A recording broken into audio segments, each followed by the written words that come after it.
Welcome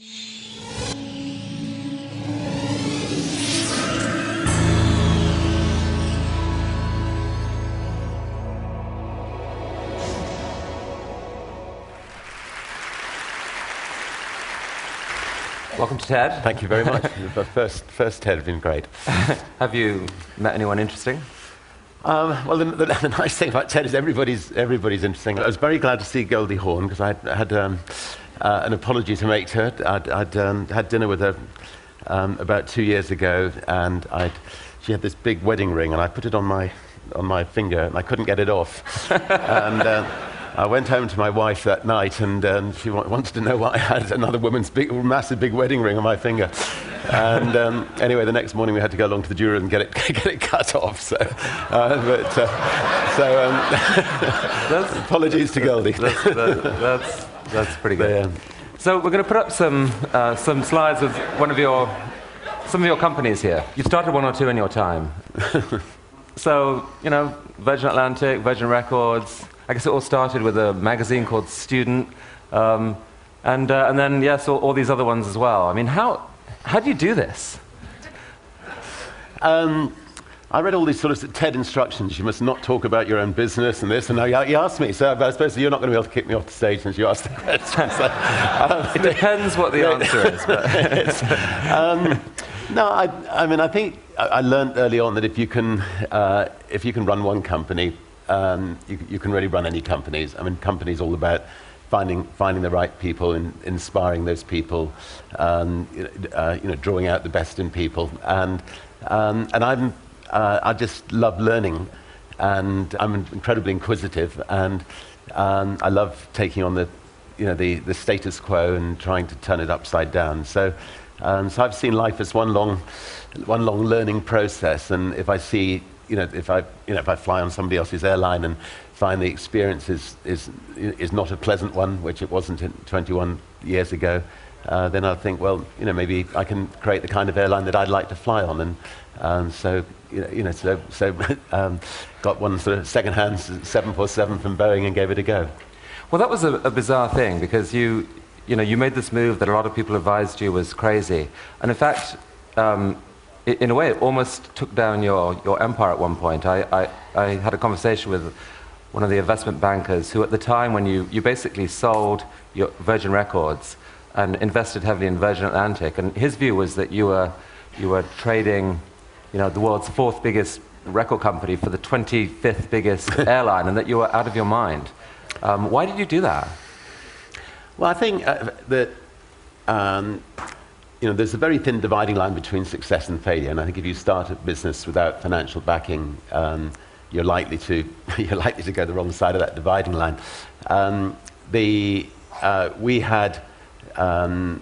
were being attacked by British Airways. They were trying to put our airline out of business, and they launched what's become known as the Dirty Tricks campaign. And I realised that the whole empire was likely to come crashing down unless I chipped in a chip, and in order to protect the jobs of the people who work for the airline and protect the jobs of the people who work for the record company, I had to sell the family jewelry to protect the airline. And post Napster, you're looking like a bit of a genius actually for that as well.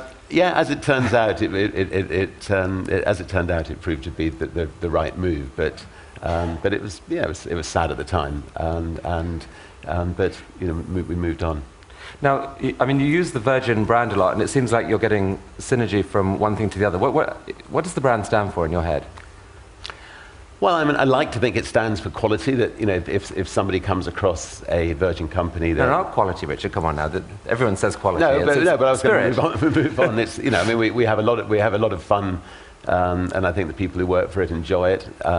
We as I say, we go in and shake up other industries, and I think we do it differently, and I think that industries are not quite the same as a result of Virgin. I mean, there are a few launches you've done where the brand maybe hasn't worked quite as well. I mean, Virgin Brides. What happened there? We couldn't find any customers.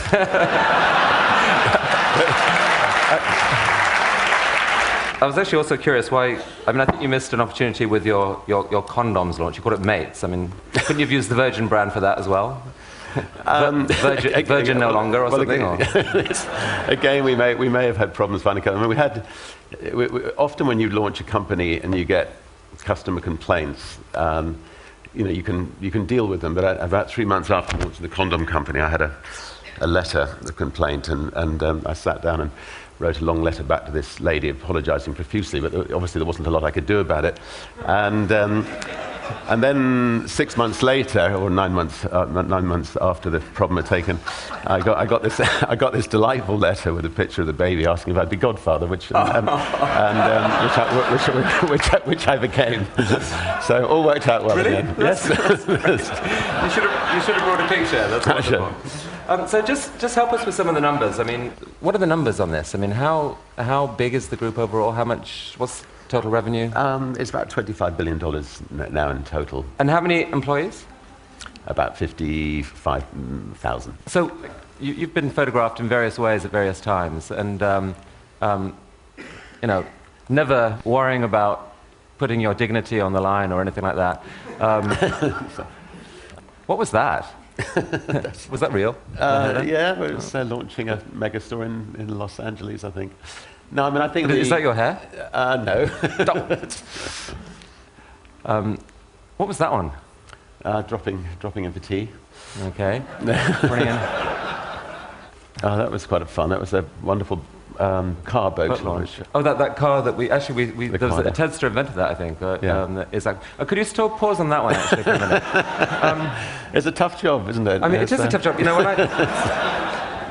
I first came to America, I used to try this with employees as well, and they have these different rules over here. It's very strange. The lawyers say you mustn't do things like that. But I mean, speaking of which, tell us about Pammy. We launched.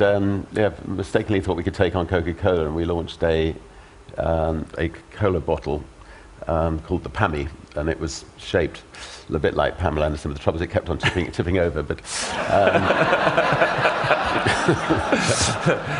designed by Philippe Starck, perhaps? Of course. So we'll just run a couple more pictures here. Virgin Bride, very nice. So stop there. This was, you had some award, I think. That was, 25 years earlier, we'd launched the Sex Pistols, God Save the Queen, and I'd certainly never expected that 25 years later that she would actually knight us, but somehow she must have had a forgetful memory, I think. Well, God saved her, and you got your just reward, and that's. I mean, do you like to be called Sir Richard, or how? Nobody's ever called me Sir Richard. Occasionally in America, I hear people saying Sir Richard and think there's some Shakespearean play taking place, but nowhere else anyway. Okay. So I mean, can you use your knighthood for anything, or is it's just? No, I suppose if you're having problems getting a booking at a restaurant or something, that might be worth using it. No, it's not Richard Branson; it's Sir Richard Branson. I'll get the secretary to use it. Okay, so let's look at the space thing. I think we've got a video that shows what you're up to, and Virgin Galactic you're calling it, yes?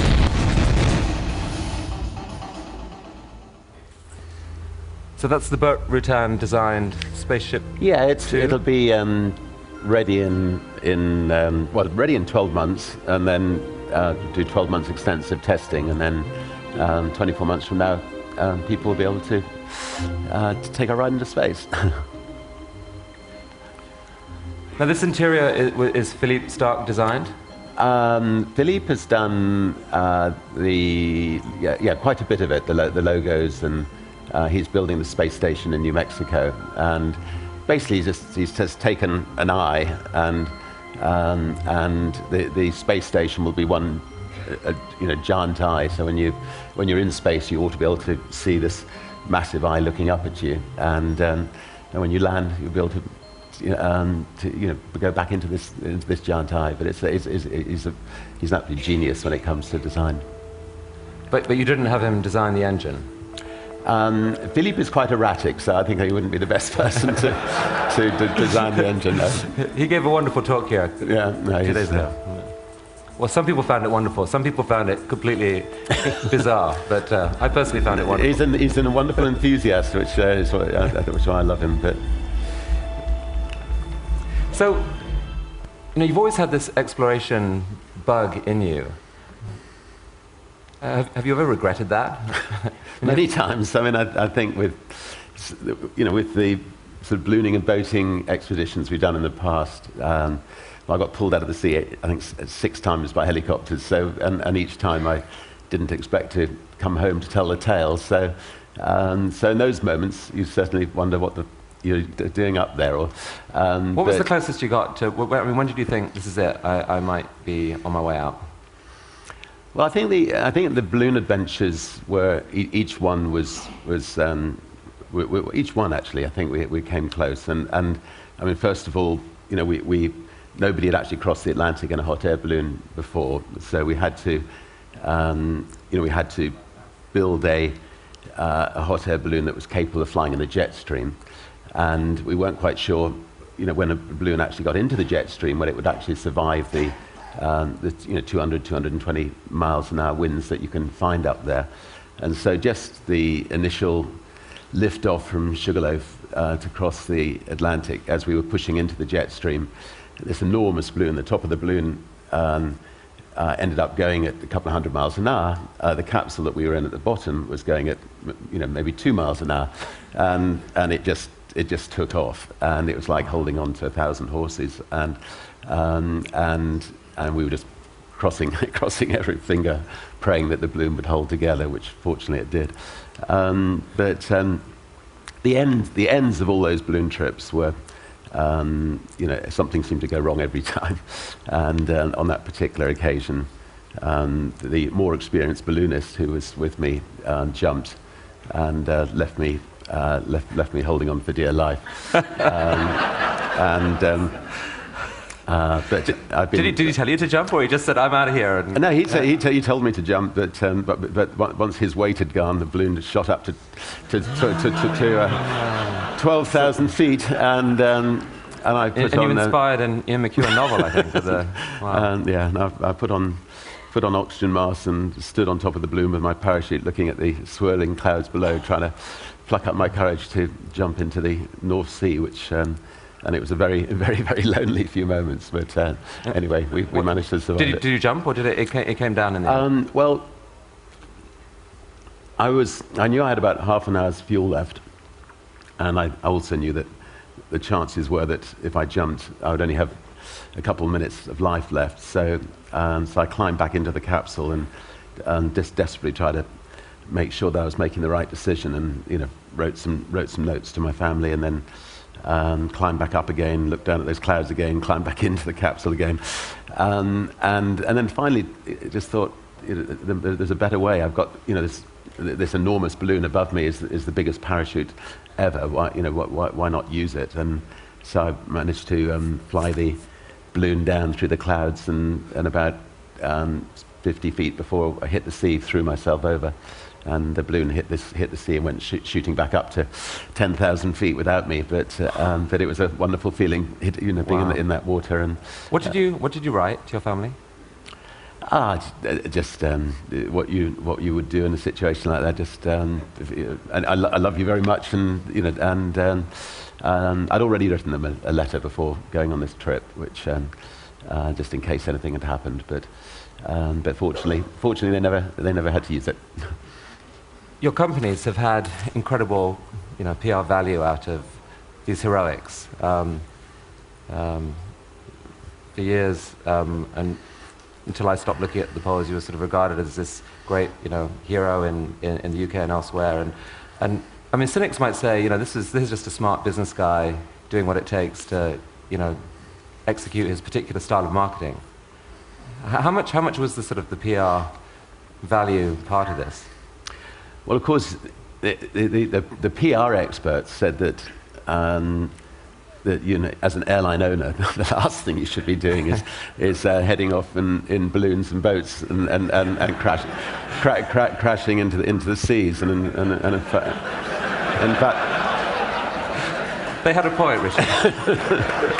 In fact, I think our airline took a full-page ad at the Times saying, come on, Richard, there are better ways of crossing the Atlantic. So I mean, to do all this, you must have been a genius from the get-go, right?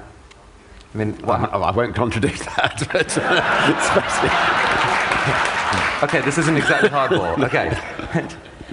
They weren't you just terrible at school? I was dyslexic. I had no understanding of schoolwork whatsoever. I certainly would have failed IQ tests. It's one of the reasons I left school when I was 15 years old. And if I'm not interested in something, I just don't grasp it. As somebody who's dyslexic, you also have some quite bizarre situations. I mean, for instance, I've had to, I've been running the largest group of private companies in Europe, but haven't been able to know the difference between net and gross. And so the board meetings have been fascinating. And so, is that good news or bad news? And generally people would say, oh, well, that's bad news. but just to clarify, the $25 billion is gross, right? That's gross. Right. Well, I hope it's net, actually, having finally... I've got it right.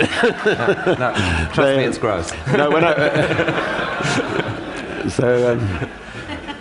so when I turned 50, somebody took me outside the boardroom and said, "Look, Richard, here's let me draw on a diagram. Here's a net in the sea, and the fish have been pulled from the sea into this net, and that's the profits you've got left over in this little net, and everything else is I finally worked it all out." So.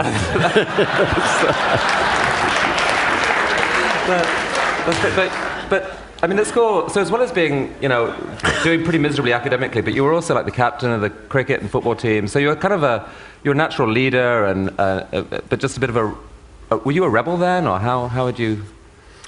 Yeah, I think I was a bit of a maverick, but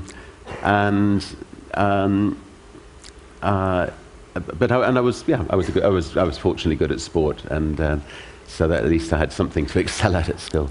And some bizarre things happened just earlier in your life. I mean, there's a story about your mother allegedly dumping you in a field aged 4 and saying, "Okay, walk home." And did this really happen? I mean, she was, she felt that we needed to stand on our own 2 feet from an early age. So she did things to us which now she'd be arrested for. Such as pushing us out of the car and telling us to find our own way to Granny's about 5 miles before we actually got there, and making us go on wonderful long bike rides, and we're never allowed to watch television. But is there a risk here? I mean, there's a lot of people in the room who are wealthy, and they've got kids, and we've got this dilemma about how you bring them up. I mean, do you look at the current generation of kids coming up and thinking they're too coddled, they don't know what they've got, we're going to raise a generation of privileged? No, I think if you're bringing up kids, you just want to smother them with love and praise and enthusiasm and. So I don't think you can mollycoddle your kids too much, really. You didn't turn out too bad, I have to say. Your headmaster said to you, I mean, he found you kind of an enigma at your school. He said, "You're either going to be a millionaire or go to prison, and I'm not sure which." Which of those happened first? Well, I've done both. I think I went to prison first. I was actually prosecuted under 2 quite ancient acts in the UK. I was prosecuted under the 1889 Venereal Diseases Act and the 1916 Indecent Advertisement Act. On the first occasion for mentioning the word venereal disease in public, which we had a centre where we would help young people who had problems, and one of the problems young people have is venereal disease. And there's an ancient law that says you can't actually mention the word venereal disease or print it in public.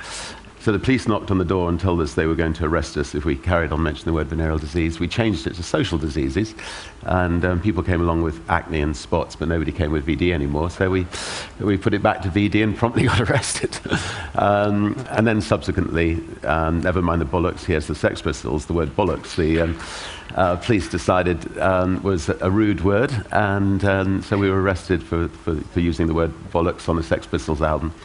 And John Mortimer, the playwright, defended us, and he asked if I could find a linguistics expert to come up with a different definition of the word bollocks. And so I rang up Nottingham University, asked to talk to the professor of linguistics, and he said that bollocks is not is nothing to do with bulls whatsoever. It's actually a nickname given to priests in the 18th century.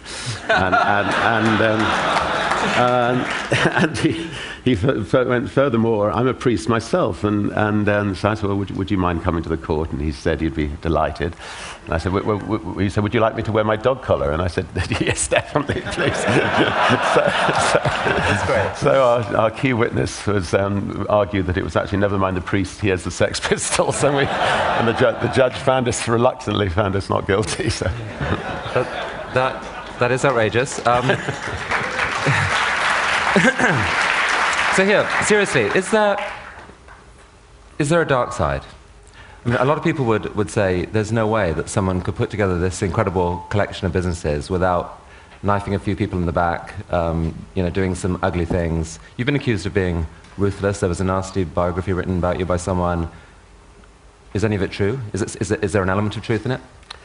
I don't actually think that the stereotype of a business person treading all over people to get to the top, generally speaking, works. I think if you treat people well, people will come back and come back for more. And I think all you have in life is your reputation, and it's a very small world. And I actually think that the best way of becoming a successful business leader is dealing with people, fairly and well, and like to think that's how we run Virgin.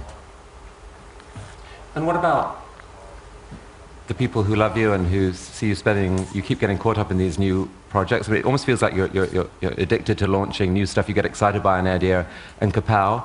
I mean, do you think about life balance? How do your family feel about each time you step into something big and new?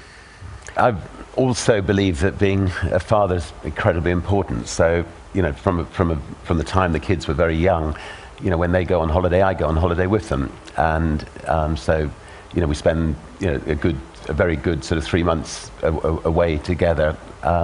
Yes, I'll be in touch. We're very lucky. We have this tiny little island in the Caribbean, and so I can take them there, and we can bring friends, and we can play together. But I can also, keep in touch with what's going on. You started talking in recent years about this term capitalist philanthropy. What is that? Capitalism has been proven to be a system that works. The alternative, communism, has not worked. But the problem with capitalism is extreme wealth ends up in the hands of a few people, and therefore extreme responsibility, I think, goes with that wealth. And I think it's important that the individuals who are in that fortunate position do not end up, competing for bigger and bigger boats and bigger cars, but you use that money to either create new jobs or to tackle issues around the world. And what are the issues that you worry about most, care most about, want to turn your resources toward? Well, there's a lot of issues. Global warming certainly is a massive threat to mankind, and we are putting a lot of time and energy into trying to come up with alternative fuels, and B, we just launched this prize, which is which is really a prize in case we don't get an answer in alternative fuels, in case we don't actually manage to get the carbon emissions cut down quickly, and in case we go through the tipping point, we need to try to encourage people to come up with a way extracting carbon out of the Earth's atmosphere. And we just, there weren't really people working on that before, so we wanted people to try to, all the best brains in the world to start thinking about that. And also to try to extract the, methane out of the Earth's atmosphere as well. And actually we've had about 15,000 people, fill in the forms saying they want to give it a go. And so we only need one, so we're hopeful. And you're also working in Africa on a couple of projects? Yes, I mean we've got we're setting up something called the War Room, which is maybe the wrong word. We're trying to, maybe it would change it, but anyway, it's a war room to try to coordinate all the attack that's going on in Africa, all the different social problems in Africa, and try to look at best practices. So, for instance, there's a doctor in Africa that's found that if you give a mother antiretroviral drugs at 24 weeks when she's pregnant, that the baby will not have HIV when it's born, and so disseminating that information to around the rest of Africa is important. And the War Room sounds powerful and dramatic. And is there a risk that the business heroes of the West get so excited about, they're used to having an idea, getting stuff done, and they believe profoundly in their ability to make a difference in the world. Is there a risk that we go to places like Africa and say, we've got to fix this problem, we can do it, I've got all these billions of dollars, here's the big idea, and kind of take a much